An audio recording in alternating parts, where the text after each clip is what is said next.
Hey, hello everyone. This is Bavleen Kaur, and today I will provide you formula sheet of Physics Class 12 chapter Magnetism and Matter. So let's start.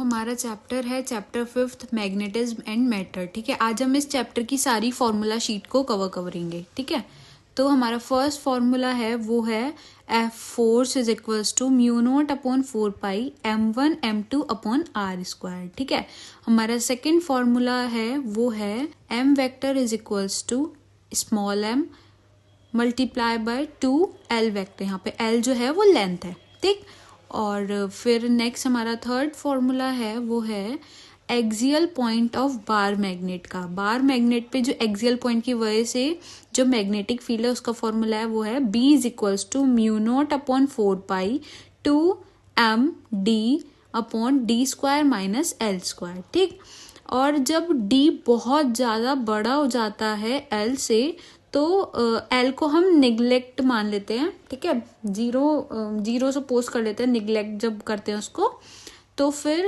इसकी value हो जाती है B is equals to mu naught upon 4 pi 2m upon d cube.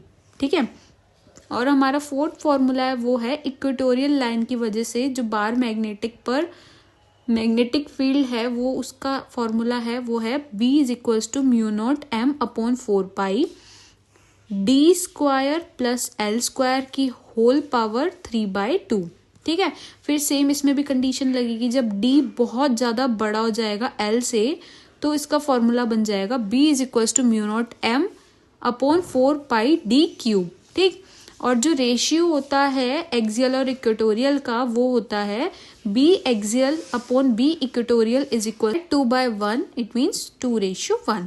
ठीक है, next हमारा six formula है वो है m is equals to NIA. यहाँ पे n जो है वो नंबर है. ठीक है, I करंट है, A एरिया है. ठीक, फिर उसके बाद हमारा टॉर्क का फॉर्मूला है वो है tau is equals to MB sine theta और m vector cross B vector. ठीक है, उसके बाद हमारा U जो एनर्जी का फॉर्मूला है वो है U is equals to MB cos theta 1 minus cos theta 2. ठीक है, जब थीटा 1 90 डिग्री हो और थीटा 2 0 डिग्री हो तो इसका फॉर्मूला बन जाता है वो होता है U is equals to minus MB cos theta. ठीक, और जब थीटा 0 होता है तो वो स्टेबल इक्विलिब्रियम होता है, और जब थीटा 180 डिग्री होता है तो वो अनस्टेबल इक्विलिब्रियम होता है.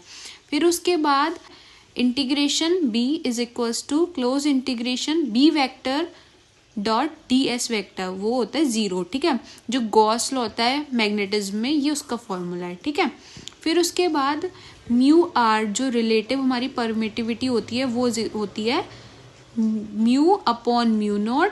ठीक, मतलब मीडियम में जो है अपॉन वैक्यूम में वो सेम होती है B जो मीडियम में है अपॉन B नॉट जो हमारी वैक्यूम में है. ठीक है, उसके बाद हमारा 11th फॉर्मूला है B is equals to mu H और B naught is equals to mu naught H. ठीक है, नेक्स्ट हमारा 12th फॉर्मूला है वो है I is equals to m/v. यहाँ पे जो m है वो है मैग्नेटिक मूवमेंट और जो v है वो है वॉल्यूम. ठीक, फिर एक फॉर्मूला है हमारा यहाँ पे ये जो काई m है इज इक्वल्स टू I/h. यहाँ पे जो काई m है वो है मैग्नेटिक ससेप्टिबिलिटी. ठीक है, और जो म्यू आर रिलेटिव परमिटिविटी वाला जो फॉर्मूला है वो है mu r is equals to 1 plus chi m. ठीक है, यहाँ पे काई एम अभी मैंने आपको बताया ये है मैग्नेटिक ससेप्टिबिलिटी. फिर काई एम का एक और फॉर्मूला है काई M is equals to C/T. ये जो C है ये क्यूरी कांस्टेंट है और T जो है वो टेम्परेचर है. ठीक है, I hope you all like the session. Like, comment, share the video, subscribe my YouTube channel, press on the bell icon so you cannot miss any video. And if you have any doubt, let me know in the comment section. Thank you. Bye bye. See you soon.